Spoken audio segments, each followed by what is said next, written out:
नमस्कार, आपके साथ मैं हूं जुहम रुबा और आप देख रहे हैं यूपी की बात। राजधानी लखनऊ के विकास को लेकर कई योजनाएं चलाई जा रही हैं। इस मामले को विस्तार से जानने के लिए यूपी की बात की टीम ने लखनऊ विकास प्राधिकरण के उपाध्यक्ष प्रथमेश कुमार से खास बातचीत की है। इस दौरान उन्होंने बताया कि लखनऊ विकास प्राधिकरण में रुकी हुई योजनाओं को जल्द से जल्द चालू किया जाएगा। उनकी प्राथमिकता है कि अवैध निर्माण के नाम पर कमजोर वर्ग के लोगों को परेशान न किया जाए। ईडब्ल्यूएस की कई योजनाएं निर्माणाधीन हैं। 4000 से ज्यादा मकान 1-1.5 साल में बनकर तैयार हो जाएंगे। प्रथमेश कुमार ने बताया कि विकास प्राधिकरण अवैध निर्माण पर सख्त एक्शन भी ले रहा है। लखनऊ में अवैध निर्माण ना हो उसके लिए सख्त से सख्त निर्देश जारी किए गए हैं। लखनऊ विकास प्राधिकरण में पारदर्शिता लाने के लिए सभी अधिकारियों को जिम्मेदारी भी तय की गई है। हर शनिवार को जनता की शिकायतें भी सुनी जाती हैं और उनके निस्तारण के लिए दिशा निर्देश भी दिए जाते हैं। प्राधिकरण दिवस का आयोजन भी किया जाता है जिसमें जन शिकायतों को प्राथमिकता दी जाती है। लखनऊ विकास प्राधिकरण के उपाध्यक्ष प्रथमेश कुमार ने और क्या कुछ कहा, यूपी की बात की टीम से खास बातचीत उन्होंने की। क्या कुछ कहा, सुनिए।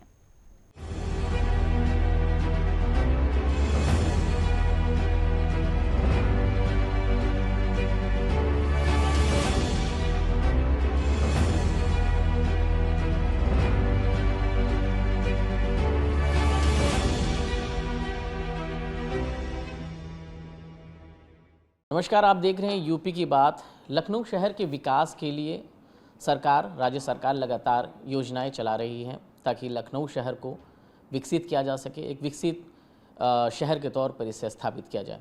और ये तमाम जो जिम्मेदारी है जिसके कंधे पर है वो लखनऊ विकास प्राधिकरण के मेरे साथ मौजूद हैं वीसी मुखिया प्रथमेश कुमार जी। उनसे बातचीत करेंगे ताकि जान सके कि जो सरकार की योजनाएँ चल रही हैं लखनऊ के विकास के लिए क्या कुछ किया जा रहा है, तमाम मुद्दे पर बात करेंगे, जानते हैं उनसे। सर, पहले तो यूपी के बाद में आपका बहुत बहुत स्वागत है। सर, एक सवाल है कि लखनऊ विकास प्राधिकरण की बहुत सारी ऐसी योजनाएं हैं जो विगत कई वर्षों से रुकी हुई है। उन तमाम योजनाओं को किस तरह से शुरू करेंगे? क्या कुछ योजना आप इसको बना रहे हैं ताकि फिर से लखनऊ में जो काम रुका हो उसको बेहतर से किया जा सके?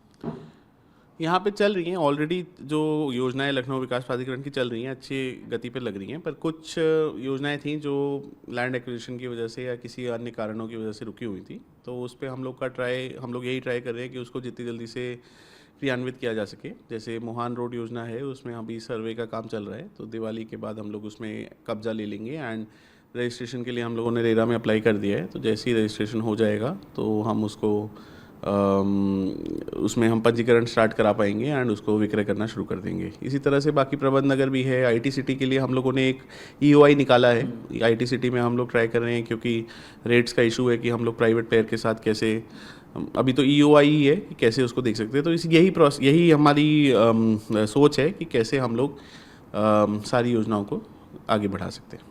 अच्छा सर, एक सवाल जो कि बहुत महत्वपूर्ण है। अवैध निर्माण को लेकर लखनऊ शहर में बराबर इसकी शिकायतें आती रहती हैं।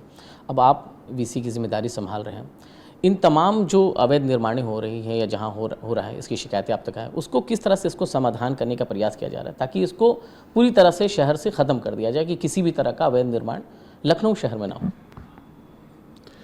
ये थोड़ा कॉम्प्लिकेटेड विषय है। इसमें जहाँ अवैध निर्माण हो रहा है, जहाँ पे विशेष रूप से नॉन रेजिडेंशियल बिल्डिंग्स में और जहाँ पे एक लिमिट से ज़्यादा उसमें हो रहा है, तो वहाँ पर हम लोग का यही प्रयास रहता है कि जोनल ऑफिसर्स वहाँ पे जाएं, सख्त कार्रवाई करें। अगर कोई बिना नक्शा पास कराए इस तरह का काम कर रहा है तो उस पर हम लोग तुरंत एक्शन लें। बट ये भी साथ में बहुत ज़रूरी है कि अननेसेसरीली जो छोटे गरीब व्यक्ति हैं उनको हैरेस ना किया जाए, तो इसका भी हम लोग ध्यान रखने की कोशिश करते हैं। एक सवाल और है कि सर, आर्थिक रूप से कमज़ोर जो वर्ग के लोग हैं, एलडीए यानी लखनऊ विकास प्राधिकरण उनके लिए क्या कुछ योजना बना जा रहा है कि आसान से कम खर्चे में उनको एक मकान मिल सके इस तरह से? तो इसके लिए क्या आप लोग योजना बना रहे हैं कि जो आर्थिक रूप से कमज़ोर हैं या छोटे वर्ग के लोग हैं उनके लिए? देखिए, ये हम लोग का देवपुर पारा में ऑलरेडी ईडब्ल्यूएस हम लोग के आवास जो है वो निर्माणाधीन है। मेरी समझ से मुझे लगता है कि 4000 के करीब आवास जो है अगले 1 से 1.5 साल में खड़े होकर तैयार हो जाएंगे। तो उसमें हम लोग ऑलरेडी विक्रय कर रहे हैं, ऑलरेडी अवेलेबल भी हैं। और भी ये सब जैसे यही रेरा के इशूज़ हैं, कुछ कंपटीशन के इशूज़ हैं, जैसे ही उनको हम क्लियर कर लेंगे तो वो भी अवेलेबल हो जाएंगे। वो बहुत ही अच्छे बने हुए हैं और छोटे आवास हैं, अफोर्डेबल हैं, तो ये हम लोग के प्रयास रहेगा। साथ ही साथ प्रधानमंत्री आवास भी 2000 मकान हमारे पास अवेलेबल हैं, तो वो डूडा से लिस्ट सत्यापित होकर मुझे लगता है कि इसी सप्ताह हम लोग को मिल जाएगी, तो उसमें भी हम लोग अलॉटमेंट की प्रक्रिया आगे करेंगे। अच्छा, इस बीच हमने देखा कि लगातार आप जो है जनता के जो लोग आ रहे हैं शिकायतें अपनी लेकर, आप लगातार उनसे मुलाकात भी कर रहे हैं, तो ये जनता का जो शिकायतें उसको जो शिकायतें उनके आप तक पहुंच रही है उसको दूर करने के लिए क्या कुछ आप योजना बना रहे हैं कि ताकि जो शिकायतें वो कम होती चली जाए, इसके लिए क्या दिशा निर्देश आप तय कर रहे हैं? प्रोसेस सिंप्लीफिकेशन का प्रयास कर रहे हैं। यहाँ एलडीए में कई सारे कॉम्प्लिकेटेड प्रोसेसेस हैं, म्यूटेशन, रजिस्ट्रेशन, लीज प्लान्स, अलग अलग डिपार्टमेंट्स हैं, उनका कोऑर्डिनेशन कराने की कोशिश कर रहे हैं। हर सैटरडे को हम लोग सिंगल टेबल क्लियरेंस डे का आयोजन करते हैं। प्राधिकरण दिवस का आयोजन तीसरे मंगलवार को होता है। तो इन सब उसमें हम लोग का यही प्रयास रहता है कि जन शिकायतों को प्रायोरिटी दी जाए। अच्छा, आखिरी सवाल करेंगे, चूँकि अब ज़्यादा वक्त हो गया। मैं आपसे जानना चाहूँगा कि लखनऊ विकास प्राधिकरण में पारदर्शिता आए, अकाउंटेबिलिटी बेहतर हो, उसको लेकर आप लोग क्या योजना बना रहे हैं? खास करके आप इसके लिए क्या है कि विकास प्राधिकरण में पारदर्शिता आए उसमें, तो किस तरह से उसको देख रहे हैं?